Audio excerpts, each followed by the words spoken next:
إن الحمد لله نحمده ونستعينه ونستغفره ونعوذ بالله من شرور أنفسنا ومن سيئات أعمالنا من يهده الله فلا مضل له ومن يضلل فلا هادي له وأشهد أن لا إله إلا الله وحده لا شريك له وأشهد أن محمدا عبده ورسوله أما بعد. Louange à Allah, le maître des circonstances, on le loue pour tout ce qu'il nous accorde comme bien et comme grâce. Et on lui demande de déverser ses grâces et bénédictions sur le prophète Mohammed sallallahu alayhi wa sallam, sa famille, ses compagnons et tous ceux qui les ont suivis jusqu'au jour de la rétribution. Alors, chers frères, chères sœurs, nous allons entrer dans l'explication d'un nouveau livre qui s'intitule Al-Aqidatul Wasitiyya du Cheikh l'Islam Ibn Taymiyyah rahimahullah. Alors, ce livre a été écrit par le Cheikh l'Islam Ibn Taymiyyah lui-même suite à une demande. On lui a demandé d'écrire un livre sur la croyance. C'est ainsi que le Cheikh l'Islam Ibn Taymiyyah a écrit ce livre. Et ce livre a un rapport avec le tawhid, n'est-ce pas? Plus précisément, le tawhid des asma wa sifat, c'est-à-dire l'unicité d'Allah dans ses noms et ses attributs. Et comme vous le savez, le tawhid est la base et c'est la chose la plus importante que le musulman doit connaître. Le musulman doit connaître le tawhid, c'est la chose la plus importante. Le prophète Mohammed sallallahu alayhi wa sallam, quand il a envoyé Mu'adh au Yémen, dans le hadith d'Ibn Abbas radiyallahu anhuma, hadith qui est rapporté par Bukhari et Muslim, le prophète Mohammed sallallahu alayhi wa sallam lui a dit: Innaka ta'ti qawman min ahli al-kitab, falyakun awwala ma tad'uuhum ilayhi shahadatu an la ilaha illallah.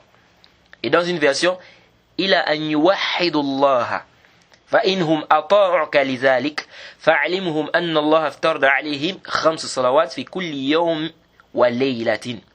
فإنهم أطاعوك لذلك فاعلمهم أن الله افترض عليهم صدقة تؤخذ من أغنيائهم فترد على فقرائهم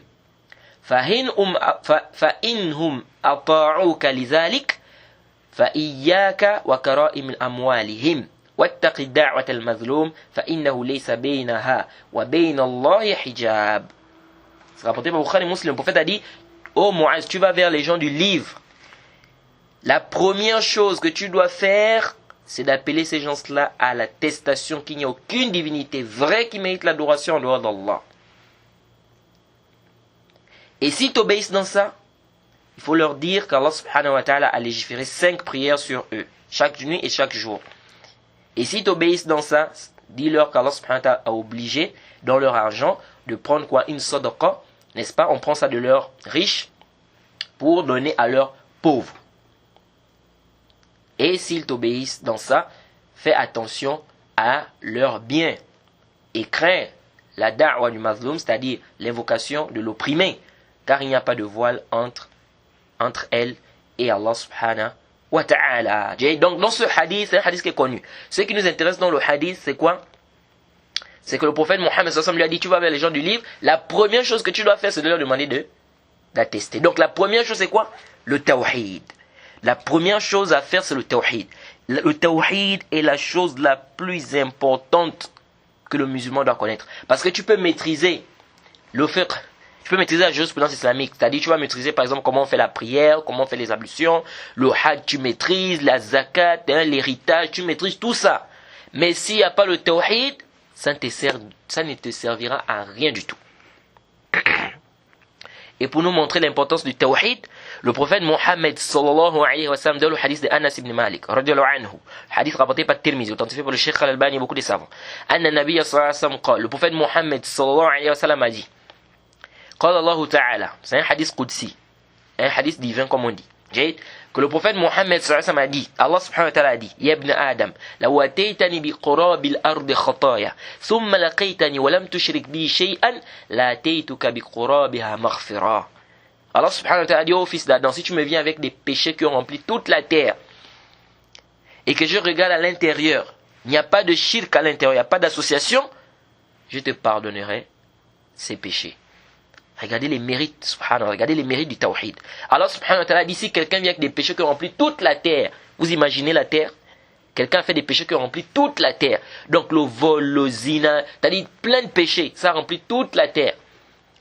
Allah subhanahu wa ta'ala dit, si à l'intérieur, dans tous les péchés là, il n'y a pas le shirk, Allah dit qu'il pourra pardonner. Est-ce que vous voyez les mérites du tawhid? Ça nous donne quoi? Ça nous montre que nous devons apprendre le tawhid et que c'est la base de toute chose et que ça ne sert à rien de faire quoi?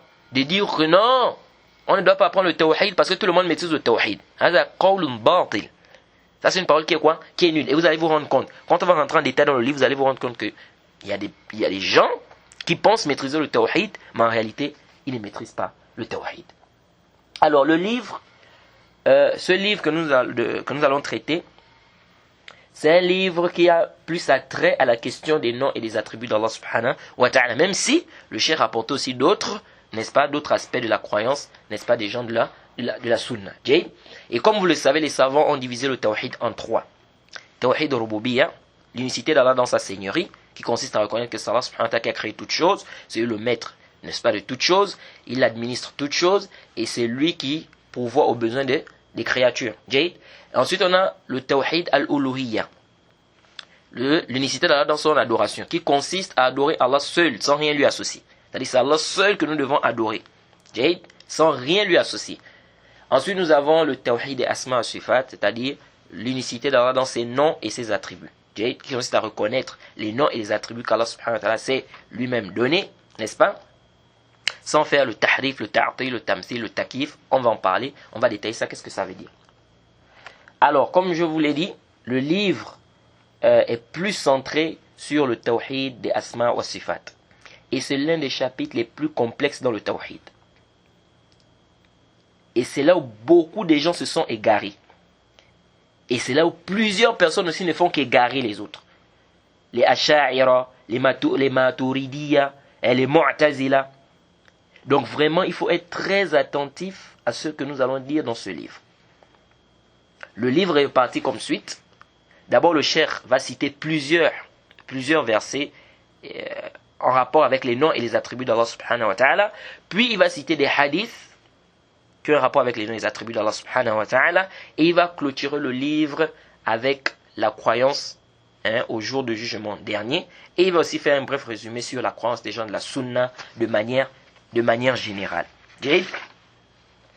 Alors, avant qu'on ne puisse rentrer dans l'explication du livre, il faudrait d'abord qu'on fasse un muqaddima, c'est-à-dire une introduction par rapport à l'unicité d'Allah dans les noms et les attributs. C'est-à-dire l'unicité d'Allah dans ses noms et ses attributs. Sinon, lorsqu'on va rentrer dans le livre, vous risquerez d'avoir du mal à comprendre certaines choses. Et concernant ce chapitre, on ne va pas trop rentrer dans c'est-à-dire les sifat, c'est-à-dire on va dire non, les sifat des attributs d'Allah se divisent en deux. Nous avons les sifat thubutiyya, ensuite nous avons les sifat al-manfiyya ou bien salbiyya, puis les sifat thubutiyya se divisent en deux, bi'atibar ta'alluq, on a aussi bi'atibar tariq thubutiha, et le fi'l sont de deux types, les sifat ta'alluq bizat, donc les sifat zatiyya, ensuite on a les sifat ta'alluq bil mashiyya wal qudra, on va dire donc sifat al-fi'liyya. Et après, on va encore dire non, les sifat fi'liya se divisent aussi. On a les sifat khabariya mahba, on a les sifat khabariya zatiya, on a les sifat khabariya fi'liya, les sifat khabariya aqliya. Tout ça là, on va pas rentrer dans toutes ces taksimat là, c'est-à-dire toutes ces divisions là. Donc on va pas trop rentrer dans toutes ces subdivisions là. Pourquoi? Parce que beaucoup de personnes, lorsqu'ils expliquent ce livre là, lorsqu'ils expliquent le chapitre des asma wa sifat, ils rentrent trop dans ces taximates là. Ce qui fait que beaucoup de gens, à un moment, ils ne comprennent pas. Les gens ont du mal à comprendre. C'est pourquoi vous voyez, parfois des gens sortent de ce chapitre et disent vraiment le chapitre des noms et des attributs là, c'est très compliqué. Donc je vais faire de mon mieux pour vous expliquer ce chapitre des noms et des attributs d'Allah de manière plus simple. De manière plus simple. Parce que les gens qui expliquent souvent, ou bien celui qui va expliquer ce chapitre là, quand à un moment, vous allez voir, il y a des gens, quand ils expliquent le chapitre, ils emploient des thèmes trop compliqués pour les gens. Quand tu vas venir avec toutes ces subdivisions-là, sifat al-manfiyya, thubutiyya, salbiyya, ça se divise en deux, ta'alluq bi'atibar tariq thubutiha, bi'atibar ta'alluq, صفات ذاتية وفعلية خبرية محضة وخبرية ذاتية خبرية فعلية. Tout ça là, à un moment, les gens ne comprennent pas. On ne dit pas que c'est interdit, mais à un moment, ça fait quoi? À un moment, ça devient difficile, ça devient compliqué pour les gens à cause de quoi? De toutes ces subdivisions-là. Donc, il faut quoi? Souvent simplifier aux gens, n'est-ce pas? Et c'est ce que nous allons essayer de faire. Je vais faire de mon mieux pour vous simplifier le sujet, pour vous simplifier le chapitre, n'est-ce pas? Et on ne va pas trop utiliser des termes compliqués, n'est-ce pas? Qui vont amener les gens à comment on appelle? Souvent à un peu s'embrouiller. Parce qu'on va venir, on va dire les sifat thubutia, c'est-à-dire les attributs d'Allah qui ont été affirmés, ceux qui ont été infirmés, les manfiya. Nous avons ce qui est dhatiya, donc les attributs d'essence. Ensuite, nous avons les sifat al-fa'liya, les attributs d'action. Vous voyez, après, on fait tout un tafsil, on rentre en long et en large. À un moment, les gens sont embrouillés et ils ne comprennent pas, en fait, ce qui est voulu. Ils ressortent de là, ils disent le chapitre des Asma Sifat, c'est un chapitre compliqué. Non, c'est pas un chapitre compliqué. C'est vrai, il est complexe quand même. Mais sinon, n'est-ce pas, le chapitre, si on explique la personne avec des termes très simples, je pense que par la grâce d'Allah, la personne va comprendre facilement ce chapitre. Alors, la croyance des gens de la Sunna, comme je vous ai dit tantôt, nous allons d'abord faire une introduction, donc une introduction par rapport à la croyance des gens de la Sunna dans le chapitre des Asma wa Sifat. Et nous allons établir déjà des bases. Pourquoi? Parce que si on rentre directement dans l'explication du livre comme ça, certaines personnes auront du mal à comprendre certaines choses. Donc, nous disons ceci, la croyance des gens de la Sunna dans les Asma wa Sifat, dans le chapitre des noms et des attributs d'Allah subhanahu wa ta'ala, c'est quoi? Nous affirmons ce qu'Allah subhanahu wa ta'ala s'est lui-même attribué, ou bien ce qu'Allah subhanahu wa ta'ala lui-même a affirmé. Sans faire le tahrif, sans faire le ta'atil, sans faire le tamsil, sans faire le takif. C'est-à-dire nous allons affirmer les noms et les attributs d'Allah subhanahu wa ta'ala que lui-même s'est attribué, ou que lui-même a affirmé, sans faire le tahrif, sans faire le ta'atil, sans faire le tamsil et sans faire le takif. Et on va expliquer ça veut dire quoi tahrif, ta'atil, tamthil et takif, inshallah. Ça c'est le premier point à retenir ici. Donc on affirme ce qu'Allah a affirmé. Donc lorsqu'Allah subhanahu wa ta'ala dit, par exemple, qu'il entend, on affirme qu'il entend. Lorsqu'Allah subhanahu wa ta'ala dit qu'il voit, on affirme qu'il voit.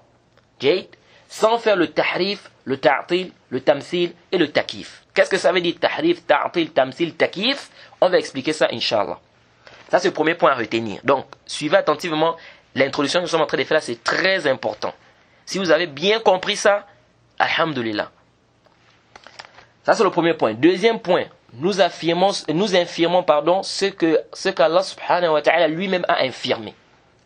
Nous infirmons ce qu'Allah subhanahu wa ta'ala lui-même a infirmé. C'est-à-dire, Allah subhanahu wa ta'ala dit par exemple qu'il ne dort pas. On dit qu'il ne dort pas.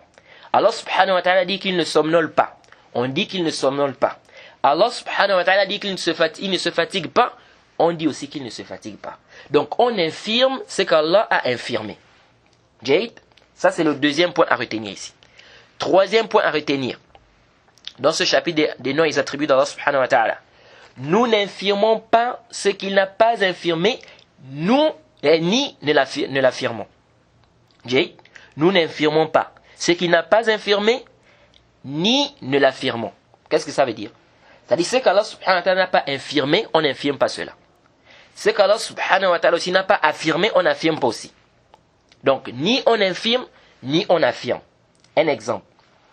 Allah subhanahu wa ta'ala, on n'a pas un texte, on n'a pas une preuve où Allah subhanahu wa ta'ala lui dit qu'il a des oreilles. Donc, on ne dit pas qu'Allah a des oreilles. Car nulle part, Allah n'a dit qu'il avait des oreilles. En même temps aussi, on ne dit pas qu'Allah n'a pas des oreilles. Est-ce que vous suivez ici? On ne dit pas qu'Allah a des oreilles, parce qu'Allah n'a pas dit qu'il a des oreilles. On ne dit pas aussi qu'Allah n'a pas des oreilles, parce qu'il n'a pas dit qu'il n'a pas des oreilles. En fait, c'est ça. Donc, ce qu'Allah n'a pas infirmé, on n'infirme pas cela. Ce qu'Allah n'a pas affirmé, on n'affirme pas. Donc, on n'affirme pas et on n'infirme pas. Ça, c'est une règle qui est importante, les frères, parce que beaucoup de gens sont égarés ici. Allah ne nous a pas dit qu'il a des oreilles. On ne dit pas qu'il a des oreilles. Allah ne nous a pas aussi dit qu'il n'a pas des oreilles. Et donc on ne dit pas aussi qu'Allah n'a pas des oreilles.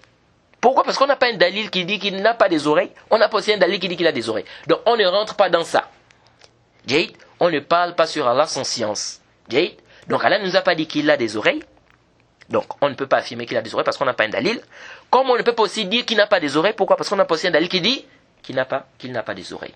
Donc ça c'est un point à comprendre ici. Jade. Quatrièmement, tous les noms d'Allah subhanahu wa ta'ala sont beaux. Hein? Tous les noms d'Allah subhanahu wa ta'ala sont beaux. Jade. On ne tire pas des attributs d'Allah subhanahu wa ta'ala des noms. On ne va pas dire, parmi les attributs d'Allah subhanahu wa ta'ala, par exemple, on a la ruse. On va parler de ça, contre ceux qui rusent. On ne va pas tirer des noms, on va dire Allah s'appelle le ruseur. Non. Ou bien, comme on a dit, Allah subhanahu wa ta'ala descend le dernier tiers de la nuit. On ne va pas dire qu'Allah s'appelle le descendeur. Non. Donc, on ne va pas tirer des attributs là quoi? Des noms. C'est pourquoi on dit les noms et les attributs d'Allah, ça doit être tiré du Kitab wa Sunna. C'est-à-dire, on ne va affirmer des noms que quoi? Que des noms qui ont été affirmés par le Coran et la Sunna. Et non pas des noms qui viennent de notre propre tête. Non. Jade. Donc, voilà un peu de manière résumée ce qu'il faut retenir. De manière résumée, je dis bien, concernant le chapitre des noms et des attributs d'Allah subhanahu wa ta'ala. Donc, on reprend, nous affirmons ce qu'Allah a affirmé comme attribut, ou bien comme nom. Allah dit qu'il s'appelle Ar-Rahman, on dit qu'il s'appelle Ar-Rahman. Parmi les attributs d'Allah, Allah subhanahu wa ta'ala dit qu'il entend, on dit qu'il entend. Allah dit qu'il voit, on dit qu'il voit. Jade. On affirme cela. On affirme cela, c'est tout? Non, c'est pas tout. Sans faire le tahrif, sans faire le ta'til, sans faire le tamsil, sans faire le takif. On va expliquer ce que ça veut dire. Deuxièmement, nous infirmons ce qu'Allah a infirmé. Allah, il y a des attributs qu'Allah subhanahu wa ta'ala a infirmés, comme la mort. Allah ne meurt pas. On dit quoi? On dit qu'Allah ne meurt pas.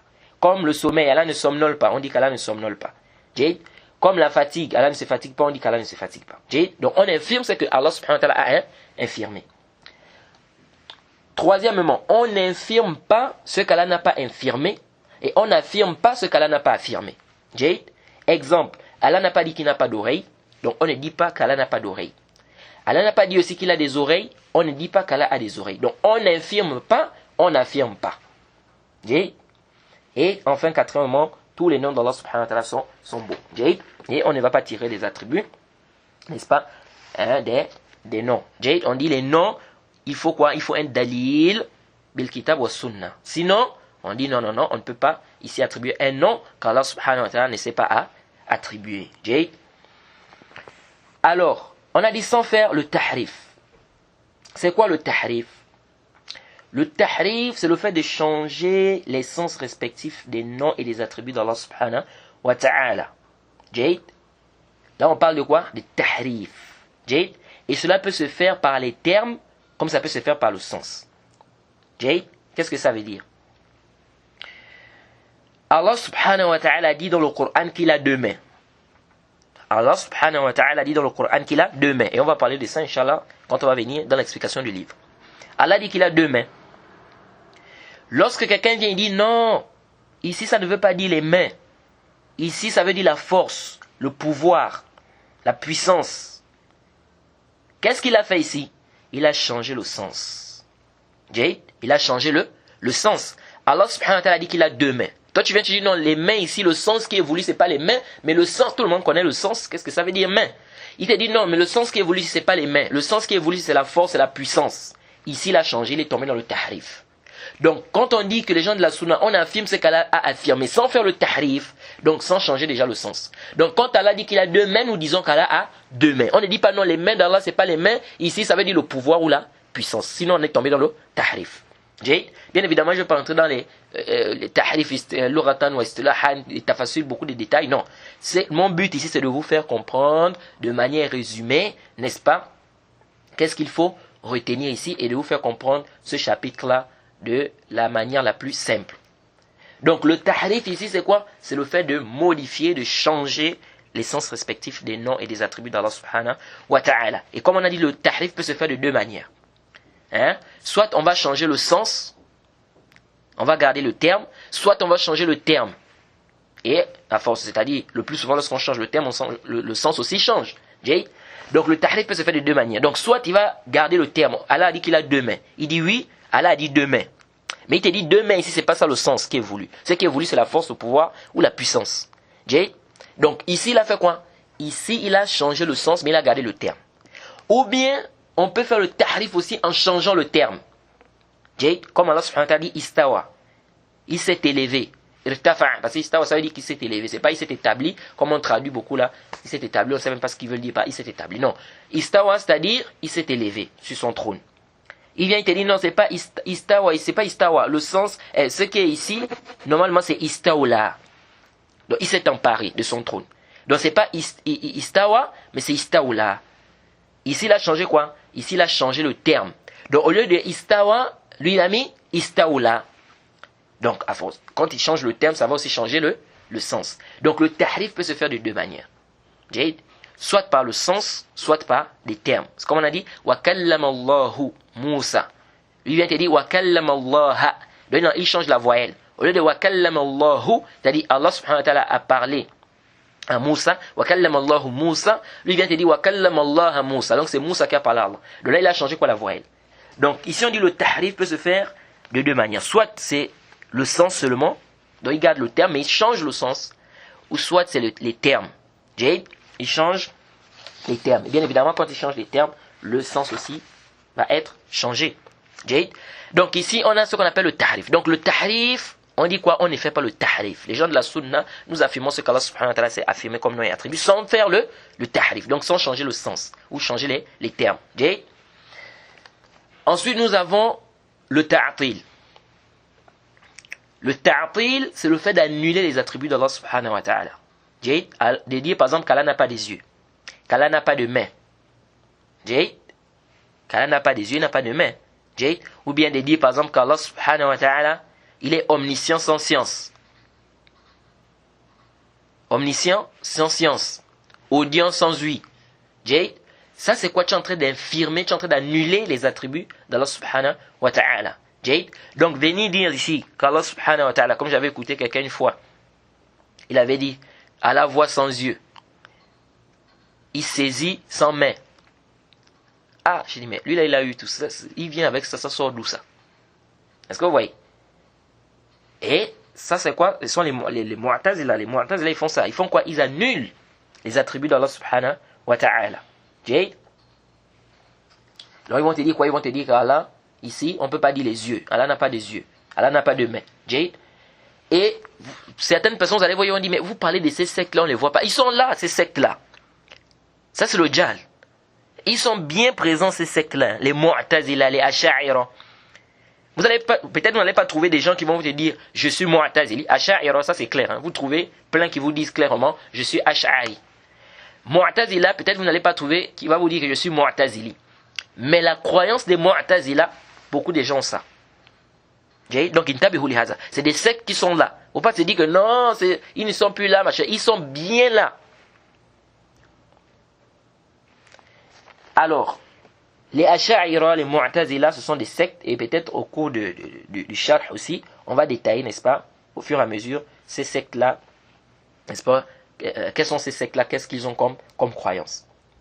Donc ça c'est le ta'atil. Donc le ta'atil c'est d'annuler. Allah dit qu'il a deux mains, tu dis non, Allah n'a pas deux mains. Allah dit qu'il a des yeux, tu dis non, Allah n'a pas des yeux. Ça c'est quoi?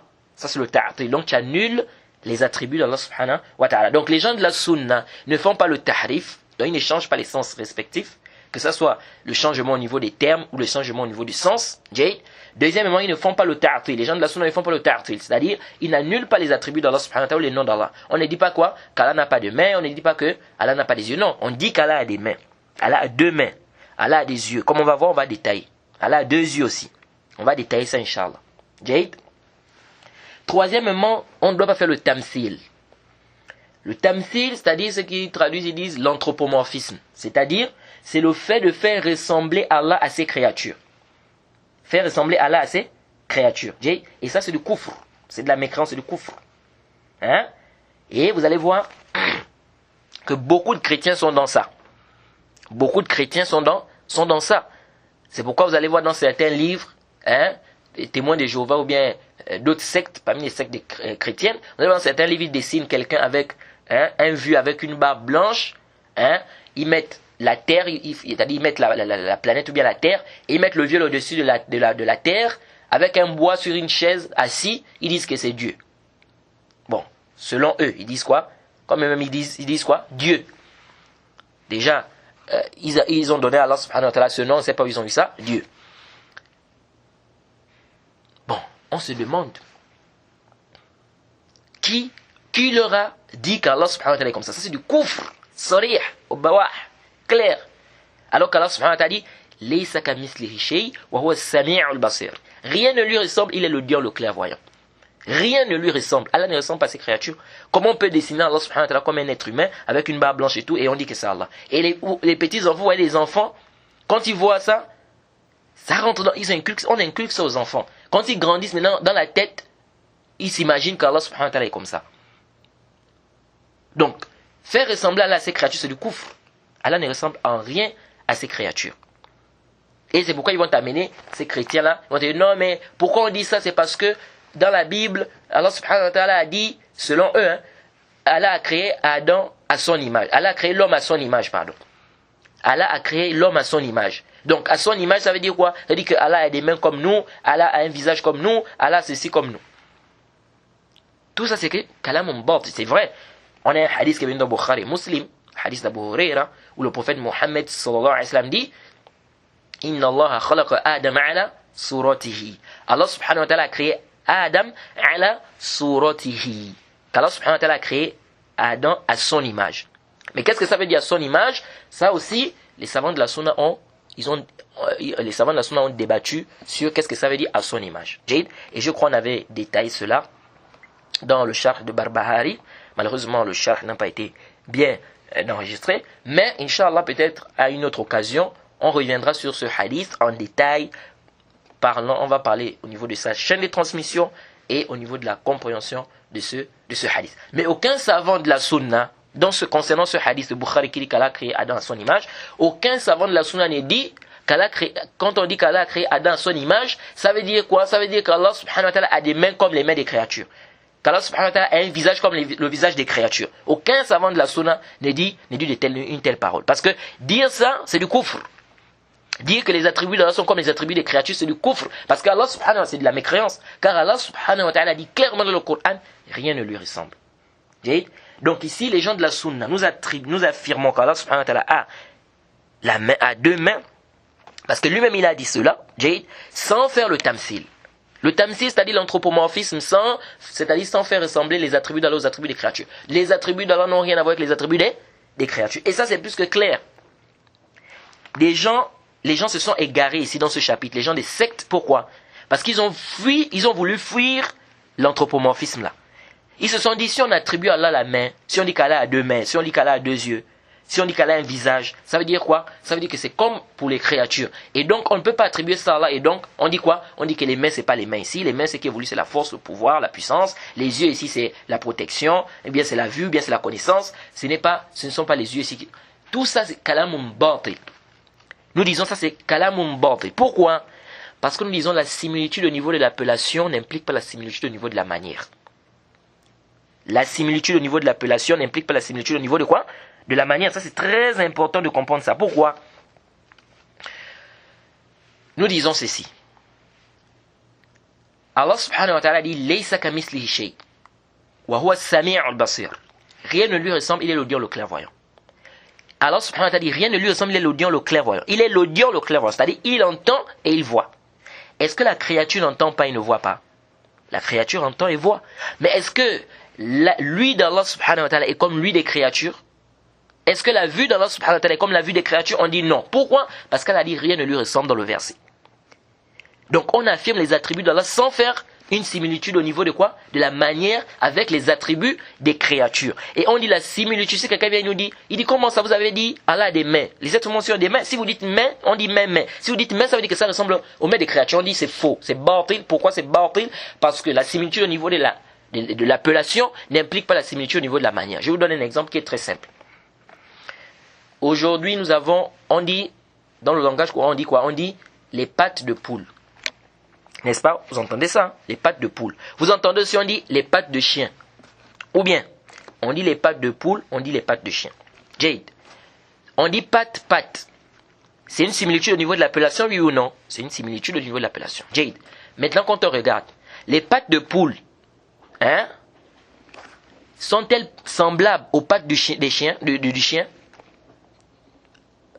Hein? Les pattes de poule sont-elles semblables aux pattes du chien? Non, pas du tout. C'est bien différent.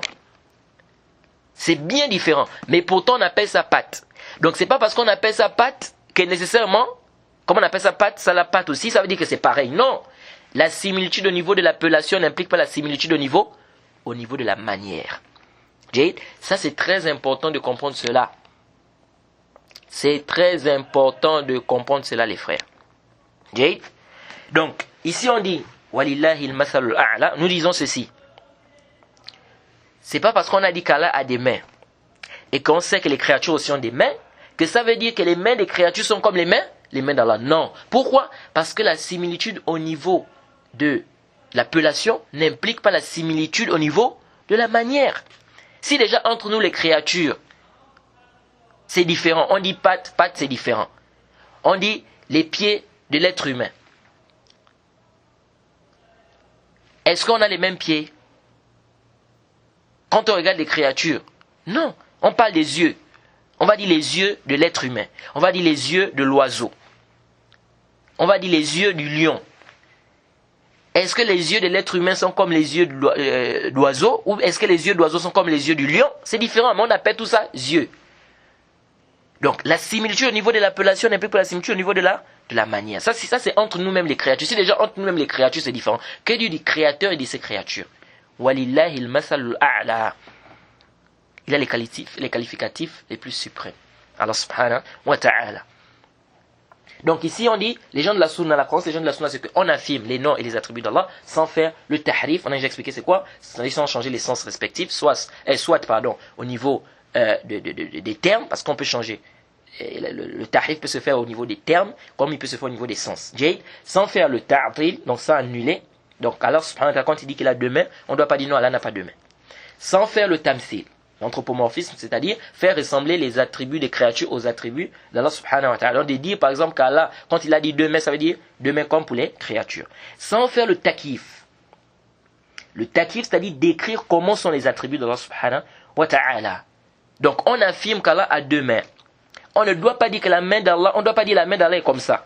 Donc on commence maintenant à décrire comment est la main d'Allah subhanahu wa ta'ala. On commence à décrire comment est ou bien comment sont les yeux d'Allah subhanahu wa ta'ala. On commence à décrire comment est, n'est-ce pas, la colère d'Allah subhanahu wa ta'ala. Non.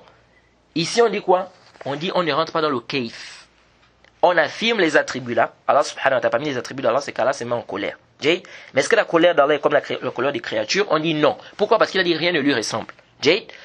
On dit aussi qu'on ne doit pas faire le tahrif. On ne doit pas dire non, la colère ici, c'est pas la colère qui est voulue. Ce qui est voulu, c'est autre chose. Jade. On ne doit pas également faire le ta'til. On ne doit pas dire non, Allah ne se met pas en colère. Ou bien Allah subhanahu wa ta'ala n'a pas deux mains. On ne doit pas faire le takif. On ne doit pas dire non, Allah subhanahu wa ta'ala, n'est-ce pas, sa colère est comme ça. Les mains d'Allah sont comme ça. Les yeux d'Allah sont comme ça. Comme Allah subhanahu wa ta'ala, le prophète nous a dit qu'Allah subhanahu wa ta'ala descend le dernier tiers de la nuit. On ne doit pas dire non, Allah descend comme ça. Il descend de cette manière. Donc montrer, c'est-à-dire rentrer dans le kayfiya, décrire comment, nous disons ici que quoi? Que ça c'est complètement batil. Jade. On n'a pas le droit de quoi? On n'a pas le droit de faire cela. Jade. Alors, toutes ces sectes-là, les gens qui ont contredit, donc ça ce sont les quatre explications. Donc le tahrif, le ta'til, le tamthil et le takif. Il faut retenir ces quatre choses-là parce que c'est la base. Si vous n'avez pas compris ça, c'est que vous n'avez rien compris du chapitre d'Asma wa Sifat. Si vous n'avez pas compris qu'on doit affirmer ce qu'Allah a affirmé, n'est-ce pas? Et on doit et sans faire le tahrif, le ta'til, le tamthil, le takif, n'est-ce pas? Si vous n'avez pas compris ça, vraiment c'est que vous n'avez rien compris du chapitre d'Asma wa Sifat. Toutes les sectes, c'est-à-dire les gens qui contredisent les gens de la sunna concernant ce chapitre d'Asma wa Sifat, on peut les diviser comme suite. Nous avons les mushabbiha. Les mushabbiha, ce sont ceux-là qui font quoi? Qui font ressembler les attributs d'Allah aux attributs des créatures. Nous avons les mu'attila.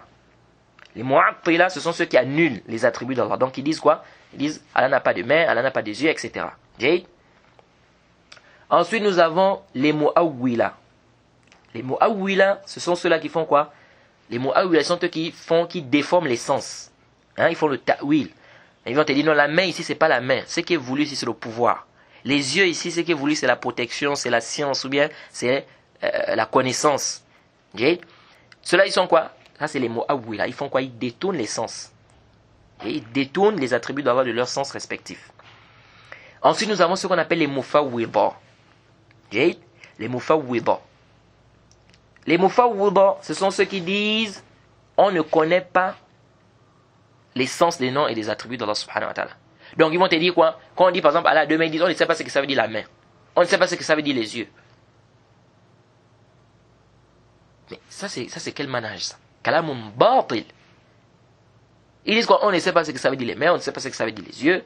Quand Allah subhanahu wa ta'ala dit qu'il a une jambe, ils disent on ne sait pas ce que ça veut dire la jambe. Nous disons que haza qawlun batil. Ça c'est une parole qui est complètement nulle et qui est à rejeter avec la toute dernière énergie. Alors, on va réfuter ces sectes tout à l'heure, Inch'Allah. Pourquoi les gens de la Sunna nous disons qu'on affirme les noms et les attributs d'Allah sans faire les 4 choses qu'on a citées là? Le tahrif, le ta'atil, le takif et le tamthil. Pourquoi on dit ça? C'est-à-dire, lorsqu'Allah subhanahu wa ta'ala nous dit qu'il a 2 mains, nous devons affirmer qu'il a 2 mains. On doit affirmer qu'Allah a 2 mains. On ne doit pas dire les mains ici, c'est pas ce qui est voulu. C'est pas le sens des mains, ce qui est voulu, c'est la force au pouvoir. Non. On ne doit pas faire le ta'atil, on ne doit pas aussi annuler et dire qu'Allah n'a pas de mains. On ne doit pas faire le tamthil et dire que les 2 mains d'Allah sont comme les mains des créatures. On ne doit pas aussi faire quoi? Le takif, et dire que les mains d'Allah sont comme ça ou comme ci. Ça, on ne doit pas faire ça. Pourquoi? Tout simplement parce que personne d'entre nous n'a vu Allah subhanahu wa ta'ala dans ce bas monde en état d'éveil. Donc, on affirme qu'Allah a 2 mains, comme il a dit lui-même. Pourquoi? Parce que lui-même, il a dit qu'il a 2 mains. Et on connaît le sens, on connaît ce que ça veut dire les mains. On ne fait pas ressembler ça aux créatures. Pourquoi? Parce que Allah a dit Laysa kamithlihi shay'un wa huwa as-sami'ul basir. Soit 42 au verset 11. Rien ne lui ressemble, il est l'audient et le... Ce verset-là, il faut mémoriser ça. C'est un verset, c'est-à-dire c'est une base dans ce chapitre. Laysa kamithlihi shay'un wa huwa as-sami'ul basir. Soit 42 verset 11. Rien ne lui ressemble, il est l'audient, le clairvoyant. Et on va toujours répéter, n'est-ce pas, tout au long du chapitre, on va souvent répéter ce verset-là, parce que c'est une base. Allah dit rien ne lui ressemble, il est l'audient, le clairvoyant. Donc ça veut dire qu'on affirme les attributs qu'Allah subhanahu wa ta'ala s'est donné, sans faire ressembler ça aux attributs des créatures. Pourquoi on ne fait pas ressembler? Parce qu'il a dit rien ne lui ressemble. Si quelqu'un vient et dit, mais vous avez dit, mais les êtres humains, si les mains, ça veut dire que ça se ressemble. On dit non, la similitude au niveau de l'appellation n'implique pas la similitude au niveau de la manière. Est-ce que vous comprenez? Donc on dit Allah subhanahu wa ta'ala a 2 mains qui lui conviennent, n'est-ce pas, par rapport à sa grandeur. Donc, comment sont les mains d'Allah subhanahu wa ta'ala? On ne connaît pas. Allah ne nous a pas dit comment sont ses mains. Allah ne nous a pas dit comment sont ses mains. Alors si quelqu'un vient et dit comment sont les mains d'Allah, on dit comment est Allah. Si quelqu'un vient nous poser, on dit comment est Allah. Il va dire quoi? Il va te dire je ne sais pas comment est Allah. On va dire nous si on ne sait pas comment sont les mains d'Allah. Puisqu'Allah ne nous a pas informé de ça. Mais on nous a dit qu'Allah a 2 mains. Allah a 2 mains? Oui, Allah a 2 mains. Pourquoi? Parce qu'il lui-même il a dit qu'il a 2 mains. Est-ce que ses mains sont comme nous? On dit non. Comment sont ses mains? On dit on ne connaît pas. Allah ne nous a pas dit comment sont ses mains. C'est pourquoi l'imam Ali disait que la question, poser même la question c'est quoi? C'est une bid'a. Parce que les compagnons n'ont pas fait ça, les salafs n'ont pas fait ça. Allah subhanahu wa ta'ala descend le dernier tiers de la nuit. Comment Allah descend? On dit quoi? On n'a pas le ilm de ça. Allah ne nous a pas informé comment il descend. Poser même la question, ça rend dans quoi? C'est bid'a. Car les salafs ne faisaient pas ça. Les compagnons du prophète, quand le prophète leur a dit Allah descend, ils n'ont pas dit Allah descend comment? Quand le prophète Mohammed sallallahu alayhi wa sallam disait qu'Allah subhanahu wa ta'ala, n'est-ce pas, a des yeux, ou bien quand le Coran dit qu'Allah subhanahu wa ta'ala a 2 mains, ils n'ont pas dit mais les mains d'Allah sont comment? Les yeux d'Allah sont comment? Tout ça là, les salafs n'ont pas fait ça. Et donc, premièrement, nous disons que nous ne faisons pas ressembler les attributs d'Allah aux attributs des créatures, tout simplement parce qu'Allah a dit rien ne lui ressemble, ça c'est premièrement. Deuxièmement, pour décrire une chose, ou pour dire qu'une chose ressemble à ça, il faut soit avoir vu cette chose, premièrement, ou soit on t'a dit que ça ressemble à ça. C'est clair, soit tu as vu la chose, soit on t'a dit que ça ressemble à ça. Sinon, comment tu vas décrire une chose que tu n'as pas vue, ou qu'on ne t'a pas dit que ça ressemble à ça? Je vais vous donner un exemple. Si je t'apporte maintenant un carton, je ferme le carton complètement. J'emballe ça dans un sachet noir. Et il y a quelque chose, c'est-à-dire je mets quelque chose dans le carton, à l'intérieur du carton. Je te dis, décris-moi la chose qui est à l'intérieur. Tu peux décrire? Tu ne peux pas décrire. Tu ne peux pas décrire. Pourquoi tu ne peux pas décrire? Parce que tu ne vois pas la chose qui est à l'intérieur du carton. Donc tu ne sais pas ce qui est à l'intérieur. Donc tu ne peux pas décrire ça. Et tu ne peux décrire ce qui est à l'intérieur que si tu vois, ou bien si je te dis que ça ressemble à ça. Si je te dis par exemple ce qui est à l'intérieur ressemble à ça, tu peux essayer d'imaginer ce qui est à l'intérieur. Mais si tu n'as jamais vu la chose, et je ne t'ai pas dit aussi que ça ressemble à ça ou ça, est-ce que tu peux venir dire ici que non, ça ressemble à... tu peux venir ici décrire cette chose? Tu ne peux pas. Donc Allah subhanahu wa ta'ala, on n'a pas vu Allah subhanahu wa ta'ala. Personne d'entre nous n'a vu Allah subhanahu wa ta'ala ici sur cette terre. Personne ici n'a vu Allah subhanahu wa ta'ala. Alors comment tu te permets de venir dire que la main d'Allah est comme la main de ses créatures? Pire encore, Allah t'a dit rien ne lui ressemble. Comment tu te permets de venir dire Allah descend comme ça? Allah vient comme ça. Allah voit comme ça. Allah parle comme ça. Tu te permets de dire tout ça sur quelle base? Tu as vu ça où? Tu as vu Allah pour dire ça? C'est pourquoi les gens de la sunna ont dit quoi? On affirme ce qu'Allah s'est affirmé sans faire le takif, sans rentrer dans le comment. Pourquoi le comment? Parce qu'on ne connaît pas.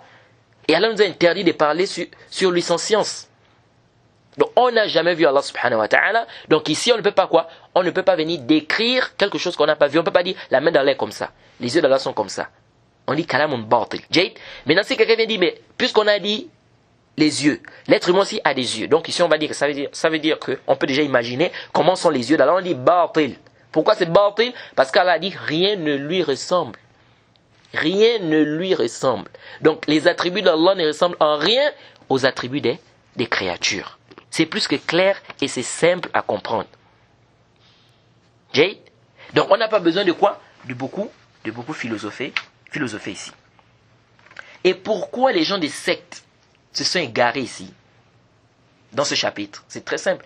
Parce qu'ils ont voulu fuir ce qu'on appelle quoi? Ils ont voulu fuir la similitude dans les noms. C'est-à-dire, ils se sont dit que la similitude dans les noms implique la similitude dans la manière. Non! Ça c'est faux. Ça c'est batil. Donc ils se sont égarés à cause de ça. Ils se sont dit que si on affirme qu'Allah a des mains, comme l'être humain a des mains, donc cela voudrait dire qu'Allah a des mains comme ses créatures. Et donc comme ils ont voulu fuir ça, on ne peut pas dire qu'Allah a des mains comme ses créatures. Et donc comme ils ont voulu fuir, ils ont fait le ta'wil, ils ont fait le ta'til. Ils sont tombés dans quoi? Dans le tahrif. Ils ont changé les sens respectifs. Non, la main ici, c'est pas les mains. Hein? Le visage ici, c'est pas le visage. Pourquoi ils sont tombés dans ça? D'autres même ont annulé, ils ont dit Allah n'a pas de visage. Allah n'a pas de mains. Pourquoi ils ont fait tout ça? Parce qu'ils ont fui le tamsil. Alors, et ça on a dit quoi? Que ça c'est clair, que c'est batil. Pourquoi? Parce que la similitude au niveau de l'appellation n'implique pas la similitude au niveau de quoi? Au niveau de quoi? De la manière. Et je vous ai donné un exemple qui est plus que simple. Et j'écoutais ce Bajrofi là, cet égaré de Bajrofi là, ce Ash'ari là. Il disait non. Il dit si on dit la table. Moi si tu dis table, c'est que ça ressemble à une table. J'étais en train de dire que mais regardez-moi celui-là. C'est-à-dire même quand on dit table, vous allez voir que même entre les tables, même les tables entre elles, elles ne sont pas pareilles. Les tables ne sont pas pareilles entre elles. Vous allez voir des tables qui ont 2 pieds. Vous allez voir des tables qui ont 3 pieds. Vous allez voir des tables qui ont 4 pieds. Vous allez voir des tables en glace. D'autres qui sont faites en bois. Et même la manière, même quand on dit 2 pieds, 4 pieds, là, vous allez voir d'autres qui ont 2 pieds. Il y a un style. Hein? C'est pas le même style. Celles qui ont 4 pieds, et c'est un autre style.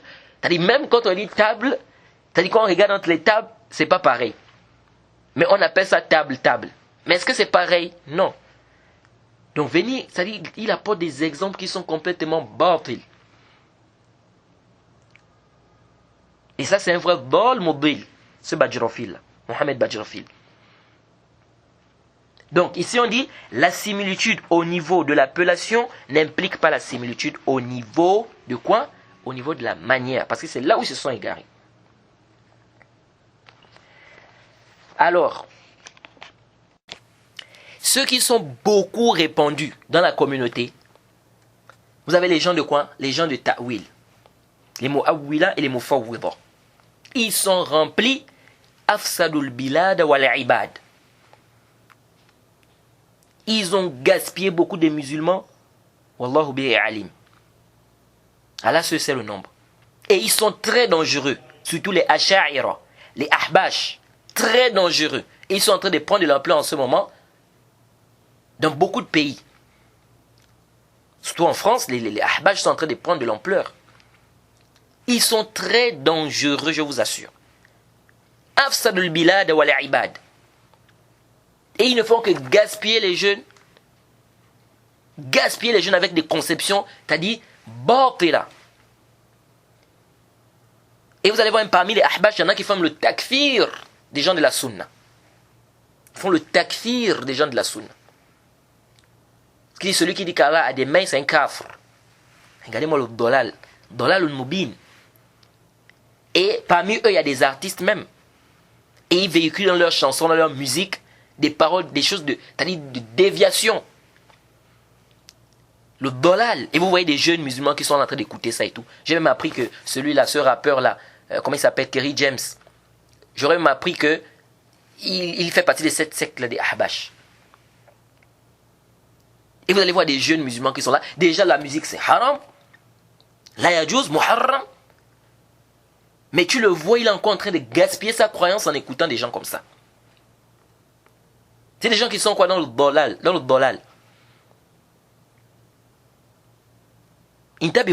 Faites très attention. C'est des gens qui sont très dangereux. Ils sont en train de gaspiller la croyance des gens. Les Asha'ira, on n'en parle pas, ils sont pleins en Égypte. Pleins. Déjà, même à l'université, El Azhar, c'est connu. C'est ma'rouf. C'est pourquoi il faut faire très attention. Il faut se rattacher à la croyance des gens de la sunna. Il faut apprendre ça, son tawhid, sa croyance. Et il ne faut pas, n'est-ce pas, s'écarter du femme des salaf. De la compréhension des pieux prédécesseurs. Les gens qui font le ta'wil là, qui déplacent les sens respectifs des noms ou bien des attributs d'Allah subhanahu wa ta'ala, on leur demande. Ou on demande à cette personne-là, lorsque toi tu viens, tu changes le sens apparent vers un autre sens.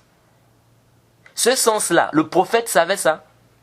Ou bien est-ce que le prophète Mohammed ne connaissait pas le sens que toi tu apportes? Quand tu viens, tu dis la main, ici c'est pas la main, ce qui est voulu ici c'est la force ou bien le pouvoir. Le prophète ne savait-il pas cela? S'il dit le prophète ne savait pas, ça c'est clair que c'est du kufr. C'est clair parce que le prophète Mohammed m'a dit quoi? Ana a'lamukum billah. Je suis celui qui connaît mieux Allah subhanahu wa ta'ala. Donc ça veut dire quoi? Ça veut dire que si toi tu as découvert ça, toi tu connais le sens, mais le prophète lui ne connaissait pas le sens. C'est clair que c'est du kufr. Alors que le prophète a dit quoi? Qu'il est celui qui connaît plus Allah subhanahu wa ta'ala. S'il dit le prophète savait que la vérité c'est faire le ta'wil. Le haqq, la vérité c'est de faire le ta'wil, c'est de déformer, c'est-à-dire c'est de déplacer les sens respectifs des noms et bien des attributs d'Allah subhanahu wa ta'ala. On lui dit Jade. Le prophète pouvait nous expliquer cela, oui ou non? S'il dit non, c'est grave. C'est même faire un taunt sur le prophète.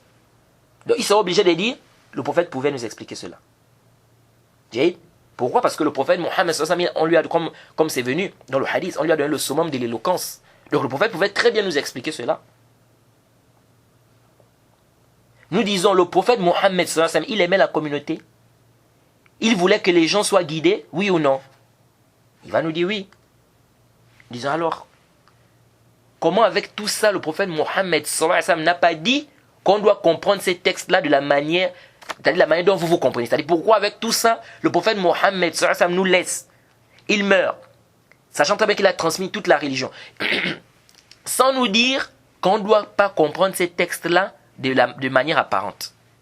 Donc le prophète nous a laissé comme ça pour qu'on s'égare alors. Et ces questions-là, le cheikh Ibn al-Qayyim, il a résumé ces questions-là. Parce que c'est des questions que le cheikh Ibn al-Qayyim dit qu'on doit poser à ces gens. C'est les gens qui font le ta'wil. On doit leur poser ça. On doit leur demander, le prophète Mohammed connaissait cela. Le prophète Mohammed n'avait-il pas le summum de l'éloquence? Ne pouvait-il pas nous expliquer cela? Pourquoi ne l'a-t-il pas fait? Pourquoi ne nous a-t-il pas dit que en fait les textes-là ne comprenaient pas ça dans son sens apparent? Ibn Qayyim a résumé ces questions dans son Nouniya.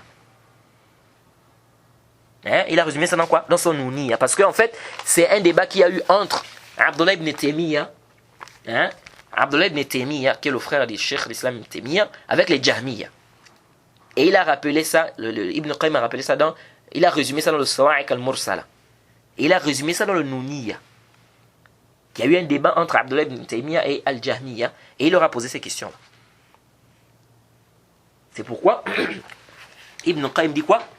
فاسأل المعطل عن ثلاث مسائل تقضي على التعطيل بالبطلان. ماذا تقول؟ أكان يعرف ربه هذا الرسول حقيقة العرفان أم لا؟ وهل كانت نصيحته لنا كل نصيحة ليس بالخوان أم لا؟ وهل حاز بلاغة كلها فاللفظ والمعنى له التوعان؟ فإذا انتهت هذه الثلاثة فيه كاملة مبرأة من النقصان، فلأي شيء عاش فينا كاتما للنفي والتعطيل في الأزمان،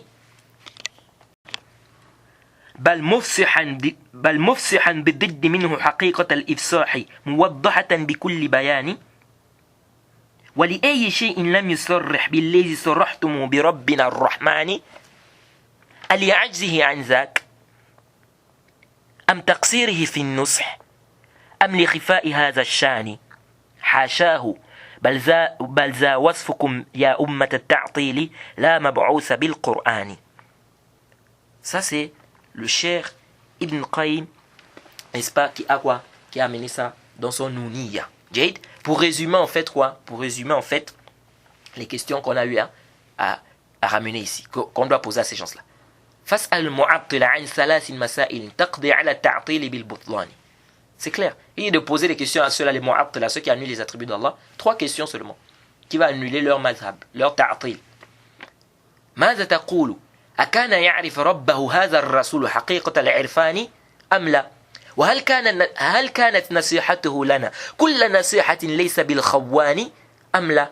وهل حاز بلاغة كلها فاللفظ والمعنى له التوعان، فإذا انتهت هذه الثلاثة فيه كاملة مبرأة من النقصان، فلأي شيء عاش فينا كاتما للنفي والتعطيل في الأزمان، بل مفصحا بضد منه حقيقة الإفصاح موضحة بكل بيان، ولأي شيء لم يصرح بالذي صرحتم بربنا الرحمن، ألعجزه عن ذاك أم تقصيره في النصح أم لخفاء هذا الشان، حاشاه بل ذا وصفكم يا أمة التعطيل لا مبعوث بالقرآن. Ce sont les 3 questions en résumé. Il dit, est-ce que le prophète Mohammed sallallahu alayhi wa sallam ne connaissait pas réellement son Seigneur? Est-ce que le prophète Mohammed sallallahu alayhi wa sallam il a triché ici dans le conseil qu'il devait nous donner? Il avait quoi? Le summum de l'éloquence.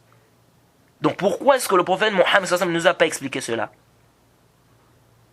Il dit, pourquoi a-t-il vécu? Pourquoi le prophète Mohammed sallallahu alayhi wa sallam a vécu tout ce temps-là? Il nous a caché cela. C'est-à-dire, il nous a caché qu'il faut faire le naf, il faut faire le ta'til. Pourquoi il n'a pas dit clairement ce que vous vous dites concernant notre Seigneur? Il dit, est-ce que c'est parce que le prophète ne pouvait pas? Ou bien il a fait quoi? Ou bien il était, c'est-à-dire négligent au niveau du conseil. Le cheikh dit, il dit,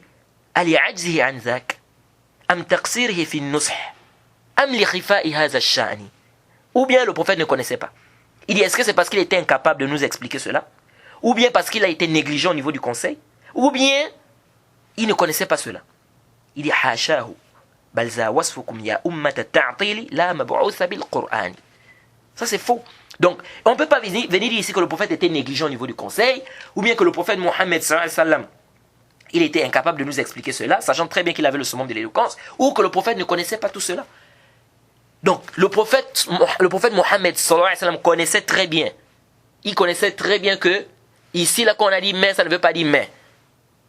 Mais il a fait quoi? Il ne nous a pas dit. Mais ici, ça veut dire le pouvoir. Mais il nous a... Donc, tout ce temps-là, le prophète Mohammed sallallahu alayhi wa sallam ne nous a pas dit ça. Pourquoi il n'a pas fait alors qu'il connaissait très bien son Seigneur, plus que nous, et il avait le summum de l'éloquence, il pouvait très bien nous expliquer cela. Pourquoi le prophète Mohammed sallallahu alayhi wa sallam n'a pas expliqué? Donc, il a été quoi? Négligent au niveau du conseil. Il nous a pas donné le conseil qu'il fallait. Est-ce que vous voyez un peu? Donc les gens qui viennent avec ces histoires de ta'wil là, on va simplement leur poser, n'est-ce pas, ces questions-là. Et quant au mufawwida, hein, et beaucoup parmi les asha'ira même rentrent dans le tafwid, ils font le tafwid. Après ils viennent pour dire non, même les salafs aussi ont fait le tafwid, kalamun batil. Les salafs, ils ont fait quel tafwid? C'est le tafwid dans le kayfiyya. Oui, c'est-à-dire on ne connaît pas comment sont les attributs d'Allah subhanahu wa ta'ala. Effectivement, parce que Allah ne nous a pas dit comment sont ses attributs. Allah ne nous a pas dit comment sont ses mains. Allah ne nous a pas dit comment sont ses yeux. Donc on ne peut pas ici rentrer dans ça. Donc on dit, on affirme qu'Allah a des yeux, Allah a deux yeux, Allah a deux mains. Mais est-ce que les deux yeux d'Allah sont comme les yeux des créatures, pardon? On dit non. Est-ce que les mains d'Allah sont comme les mains des créatures? On dit non. Comment sont les mains d'Allah? On ne sait pas. Donc on fait le tafwid dans le kayfiyya, pas dans le ma'na. Or, vous voulez faire le tafwid dans le ma'na. Vous dites, on ne connaît pas le sens. Comment ça, on ne connaît pas le sens? Quand Allah subhanahu wa ta'ala dit qu'il a deux mains, on sait ce que ça veut dire deux mains. Comment on dit, on ne connaît pas le sens? Et les gens qui font le tafwid, ils disent quoi? Ils disent, nous avons un dalil. Ils disent quoi? Nous avons un dalil qui montre quoi? Qu'on ne connaît pas. Quand Allah dit qu'il a deux mains, on ne connaît pas, ça veut dire quoi deux mains? Quand Allah subhanahu wa ta'ala dit qu'il a deux yeux, on ne sait pas ce que ça veut dire. Limaza, ou le dalil, ils disent voilà, on a le dalil. Notre dalil, notre preuve, c'est quoi? Dans le Coran, surat Al-Imran, surat 3, au verset 7. Ils disent Allah subhanahu wa ta'ala dit هو الذي أنزل عليك الكتاب منه آيات محكمات هن أم الكتاب وأخرى متشابهات فأما الذين في قلوبهم زيغ فيتبعون ما تشابه منه ابتغاء الفتنة وابتغاء تأويله وما يعلم تأويله c'est là le mahal shahid. Ils disent, Allah subhanahu wa ta'ala dit وما يعلم تأويله إلا الله والراسخون في العلم يقولون آمنا به كل من عند ربنا وما يذكر إلا أولو الألباب. Ils disent, Allah subhanahu wa ta'ala dit, surat 3 verset 7, c'est lui qui a fait descendre sur toi le livre. Il s'y trouve des versets sans équivoque, qui sont la base du livre, et d'autres versets qui peuvent prêter à interprétations diverses. Les gens donc qui ont au cœur une inclinaison vers l'égarement mettent l'accent sur les versets à équivoque, cherchant la dissension en essayant de leur trouver une interprétation, alors que nul n'en connaît l'interprétation à part Allah. Mais ceux qui sont bien enracinés dans la science disent, nous y croyons, tout est de la part de notre Seigneur, mais seuls les doués d'intelligence s'en rappellent. Ils disent voilà. Allah subhanahu wa ta'ala dit ici quoi? Qu'il y a des versets qui sont équivoques, il y a des versets qui ne sont pas équivoques. Et il dit il y a des gens qui cherchent à donner des interprétations aux versets qui sont quoi? Qui sont équivoques, alors que c'est Allah seul qui connaît cela. Ils disent les noms et les attributs d'Allah, ça rentre dans les versets qui sont équivoques. Nous disons هذا قول باطل وهذا الاستدلال لا يصح. Cet argumentaire là ne passe pas. لماذا؟ انتبهوا. Tout d'abord, qui a dit, où est le dalil, où est la preuve qui dit que les attributs d'Allah subhanahu wa ta'ala, ça rentre dans les versets qui sont équivoques? Que seul Allah connaît. Où est le dalil de ça d'abord? Un. Deuxièmement, qui vous a précédé dans ça? Aucun salaf n'a dit ça. Aucun salaf n'a dit que les noms et les attributs d'Allah sont dans les versets mutashabih, ça rentre dans les versets qui sont équivoques. Aucun salaf n'a dit ça. Qui vous a précédé dans ça? Ça c'est deux. Troisièmement, c'est le deux. Troisièmement, le verset, on peut enchaîner le verset comme on peut s'arrêter. On peut faire ce qu'on appelle le wasl, on peut faire ce qu'on appelle le waqf. Jay, ça veut dire quoi ça? Vous savez, le Coran, il y a plusieurs qira'at, il y a plusieurs lectures, n'est-ce pas? Concernant le Coran, ça c'est ma'rouf. Alors ce verset, on peut le lire de deux manières. On peut faire le waqf comme on peut faire le wasl. Ça veut dire quoi? Ça veut dire on peut lire en enchaînant comme on peut lire en s'arrêtant. Si on enchaîne, qu'est-ce qu'on va dire? Si on enchaîne, on va dire, les gens donc qui ont au cœur une inclinaison vers l'égarement mettent l'accent sur les versets à équivoque, cherchant la dissension en essayant de leur trouver une interprétation, alors que nul n'en connaît l'interprétation à part Allah et ceux qui sont bien enracinés dans la science. Donc si on enchaîne, on va dire quoi? On va dire, alors que nul n'en connaît l'interprétation sauf Allah subhanahu wa ta'ala et ceux qui sont bien enracinés dans la science. Ils disent, nous y croyons, tout est de la part de notre Seigneur, mais seuls les doués d'intelligence s'en rappellent. Donc ça c'est une façon de lire ce verset. Donc on peut enchaîner. On va dire illallah wa rasikhuna fil ilm. On va dire wa ma ya'lamu ta'wilahu illallah wa rasikhuna fil ilm. Après on va dire quoi? يقولون آمنا به كل من عند ربنا. Donc ici on va dire ici que alors que nul ne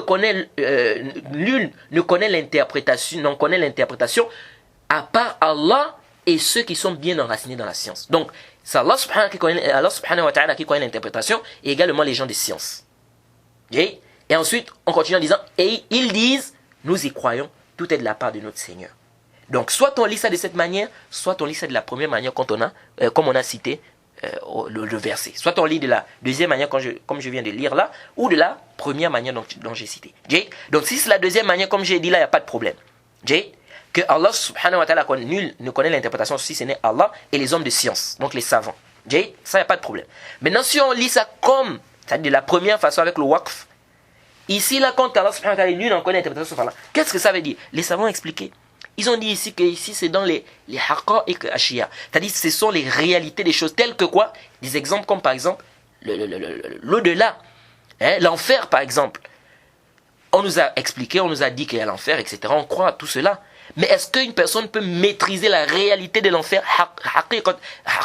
C'est-à-dire la réalité de ce qui est en enfer, etc. Est-ce que les gens maîtrisent ça? Ou dans le paradis, etc. Non. C'est Allah seul qui connaît cela. C'est pourquoi on voit l'erreur de beaucoup de gens aujourd'hui. Les gens qui dessinent, ou bien qui représentent l'enfer, là, ça c'est une erreur. Vous allez voir des gens qui font des vidéos où on voit comment, c'est-à-dire, on a représenté l'enfer, on voit le feu, on voit des gens qui sont en train de se brûler, qui sont en train de crier, et puis on fait, tout ça là c'est quoi? Tout ça c'est batil. On ne doit pas faire cela. Parce que qui t'a dit que ça c'est une chose qui a un rapport avec le monde invisible? Qui t'a dit que l'enfer est comme ça, comme tu es en train comme tu as représenté là? Qui t'a dit ça? C'est pourquoi le Cheikh Ibn Uthaymin, le Cheikh Al-Fawzan, rahimahumullah, ils ont parlé de ça. Et une fois j'ai vu comme quelqu'un il a publié une vidéo comme ça, j'ai dit non attention, représenter l'enfer, ça c'est les choses qui ont un rapport avec le monde invisible. Car là seul maîtrise la réalité de la chose. Toi tu viens, tu représentes comme ça, tu dessines, tu dis non c'est ça, l'enfer c'est comme ça, tu mets le feu, machin, tu mets des gens à l'intérieur qui sont en train de se brûler, qui sont en train de crier. Qui t'a dit que c'est comme ça? Ou bien maintenant tu vas représenter le paradis. Que voilà, c'est comme ça que le paradis est, tu vas mettre des arbres, tu vas mettre ceci, cela. Tu as eu ça où? Ça, c'est des choses qui ont un rapport avec le monde invisible. Ça, c'est des réalités qu'Allah subhanahu wa ta'ala seul connaît. Mais quand on fait de dire que dans le Coran, nous avons des choses, ou bien des versets dont on ne connaît pas le sens,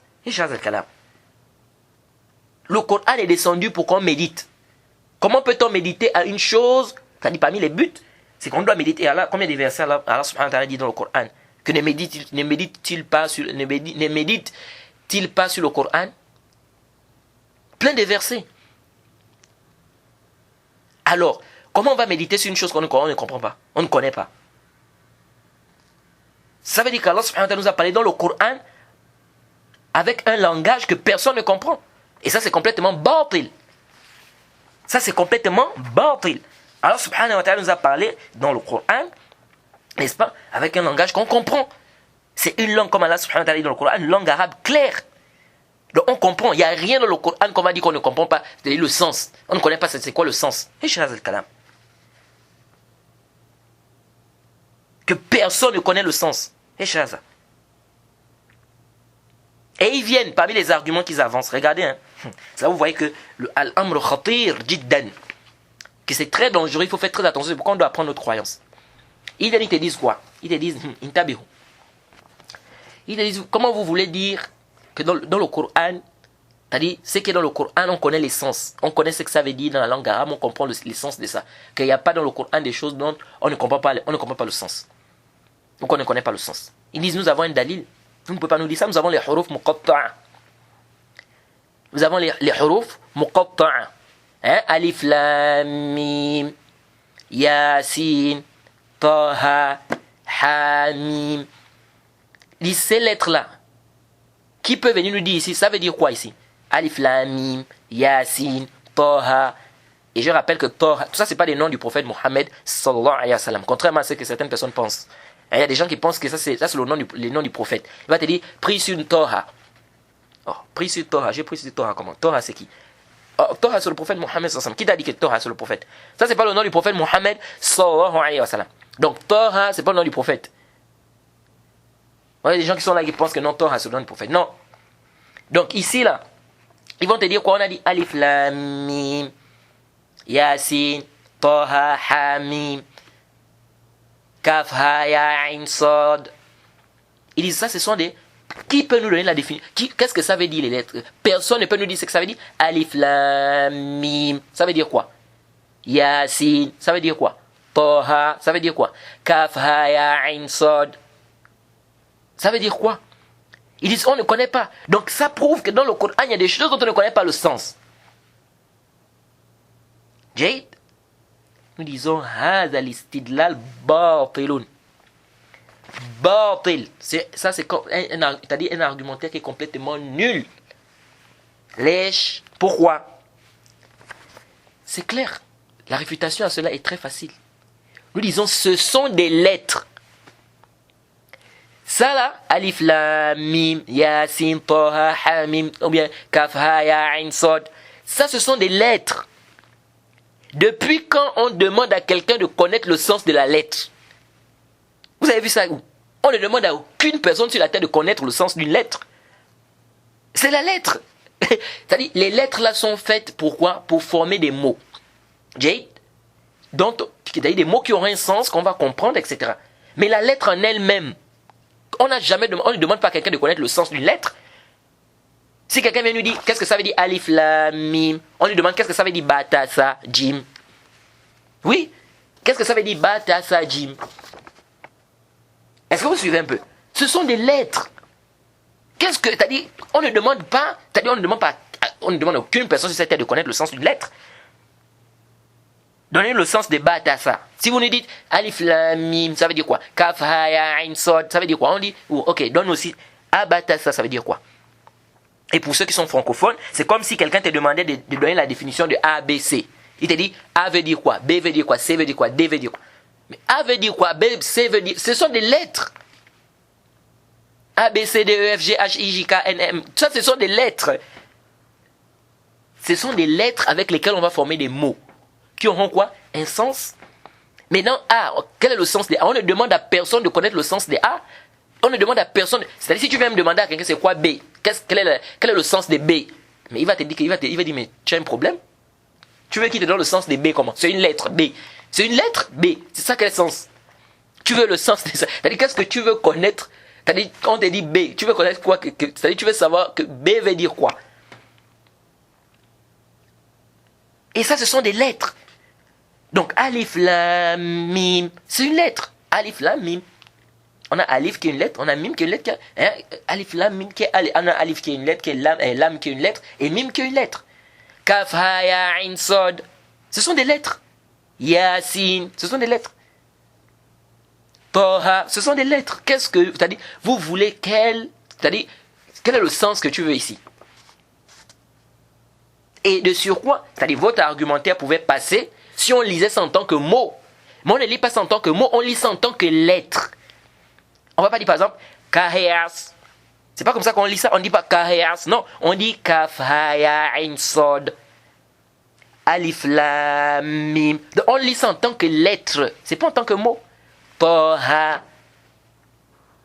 Donc on ne dit pas Kaheas. Non, on dit Kaf, Ha, Ya, Ain, Sod. Kaf, Ha, Ya, Ain, Sod. Donc ce sont des lettres. Alif Lam Mim. Donc on ne lit pas ça en tant que des mots, on lit ça en tant que des lettres. Maintenant tu veux la définition, quand on te donne l'interprétation, c'est-à-dire qu'est-ce que ça veut dire? Tu veux savoir, c'est-à-dire tu veux connaître ça comment? C'est une lettre. Maintenant il faut faire la différence. Il faut faire la différence entre quelle est la sagesse pour laquelle Allah subhanahu wa ta'ala a choisi ces lettres-là, ou bien pourquoi Allah subhanahu wa ta'ala a mis ces lettres-là au début de certaines sourates. Et quel est le sens qui est voulu par ces lettres-là? Il faut faire la différence, deux choses différentes. Quelle est la sagesse pour laquelle Allah subhanahu wa ta'ala a utilisé ces lettres-là? Ça, c'est une chose. Maintenant, quelle est la définition de ces lettres-là? Ça, c'est autre chose. Il ne faut pas mélanger les choses. Et c'est vrai, les savants, il y a un grand débat des savants sur quelle est la sagesse. Pourquoi Allah subhanahu wa ta'ala a utilisé ces lettres-là? Il y a un grand débat là-bas, n'est-ce pas, des savants. Mais venir demander à quelqu'un, ça veut dire quoi? Alif, Lam, Mim. Ou bien Kaf, Ha, Ya, Ain, Sod. On dit non. Ça, ce sont des lettres. Donc si quelqu'un vient maintenant et te dit, ça veut dire quoi? Kaf, Ha, Ya, Ain, Sod. ou bien Toha, ou bien Yasin, ou bien Alif Lam Mim. Il faut lui dire qu'est-ce que ça veut dire Abatasa dans la langue arabe. Et pour les francophones, tu lui dis qu'est-ce que ça veut dire A, B, C, D, E, F, G. Ça veut dire quoi? C'est des lettres. Donc ça c'est un istidlal, c'est un argument qui ne passe pas. Et parmi les preuves aussi qu'ils avancent, ils disent c'est venu de certains savants qu'ils ont dit Amiruha kamaja'at bila kaif. Considère ça comme c'est venu sans le kaif. D'autres ont dit même bila ma'na, sans sens, sans le sens. Tout ça c'est quoi? Istidlal batil. Et ils disent quoi? Quand on dit considère ça comme c'est venu, concernant les noms, les attributs, considère ça comme c'est venu sans le kaif, sans la manière, sans le comment. Il dit ça veut dire sans le sens. On dit non. Sans le comment, on ne veut pas dire sans le sens. Sans le comment, c'est-à-dire le comment des attributs. On connaît ce que ça veut dire la main. On connaît ce que ça veut dire les yeux. Donc lorsqu'Allah subhanahu wa ta'ala dit qu'il a deux mains, on connaît ce que ça veut dire les mains. On ne va pas dire non, on ne connaît pas le sens des mains. Et quant aux paroles des salaf qui dit où on a trouvé Amiruha, Kamaja'at bila kaif ou bila ma'na, ça ne montre pas ici qu'on doit faire quoi? Qu'on ne doit pas donner, on ne connaît pas les sens, c'est faux. Considérez ça comme c'est venu, c'est-à-dire les noms et les attributs d'Allah, sans le kaif. Ça c'est clair, sans la manière. Sans dire que c'est comme ça ou c'est comme ça, les mains d'Allah sont comme ça, Allah descend comme ça, non. Bila ma'na, quel ma'na qui est voulu? Sans le sens ici, quel sens qui est voulu ici? C'est-à-dire le sens qui est batil, sans le mauvais sens que les gens des bid'a apportent. En disant que les mains ici, ça ne veut pas dire les mains, ça veut dire le pouvoir. Ça veut dire la force. Les yeux ici, ça veut dire ceci, cela. Donc ce n'est pas une affirmation ici de quoi? Du sens du mot, non. On connaît le sens du mot. Et même dans les paroles, là, c'est un rad même contre vous, quand on dit Amiruha kamaja atbila kaif. Considérez ça comme c'est venu sans le comment. C'est un rad. Parce que c'est qui qu'on demande de ne pas chercher le comment? C'est celui qui connaît d'abord le sens. Est-ce que c'est celui qui ne connaît pas le sens? Il ne connaît pas, Aslan, il ne connaît même pas le sens de ça. Comment tu vas lui dire non, il ne cherche pas le comment? Comment il ne cherche pas le comment, qui ne connaît même pas le sens d'abord? Donc celui qu'on dit de ne pas chercher le comment, c'est celui qui connaît d'abord le sens. Donc ça c'est quoi? Des istidlal qui sont quoi? Saqit, batil, qu'on ne peut même pas, prendre. Donc ici nous disons que nous affirmons les noms et les attributs d'Allah subhanahu wa ta'ala, n'est-ce pas, sans faire le tahrif, le ta'atil, le tamsil, le takif. Et nous connaissons les sens de ces attributs-là. On ne dit pas non, ça rentre dans les noms et les attributs d'Allah, ça rentre dans les versets qui sont mutashabih, ça rentre dans les versets équivoques. Non. Où est le dalil de ça? Et venir prendre comme dalil les huruf muqatta'a, de venir dire qu'on a dans le Coran des lettres comme Alif, Lam, Mim, on ne connaît pas le sens, etc. Donc ça nous prouve que dans le Coran, il y a des choses qu'Allah seul connaît les sens. Donc ça veut dire les noms et les attributs d'Allah, c'est Allah ceux qui connaît les sens de ça. On dit tout ça c'est kalamun batil, wa saqit, wa la yuqbal, al-battata. Donc on va s'arrêter ici pour ce cours et on espère vraiment qu'Allah va nous faciliter à terminer, n'est-ce pas, le livre. On s'arrête ici pour cette introduction, c'est pas fini, nous sommes toujours dans l'introduction, n'est-ce pas, parce qu'il y a des règles, il y a des principes qu'on doit d'abord comprendre avant qu'on ne puisse rentrer dans l'explication du livre. Et les gens des sectes, ils apportent plein d'ambiguïtés concernant ce chapitre-là et que nous devons refuter avant de pouvoir rentrer dans l'explication du livre. On s'arrête ici, on demande qu'Allah nous facilite. Subhanakallahumma bihamdik, shalom la ilaha illa anta astaghfiruka wa atubu ilayk.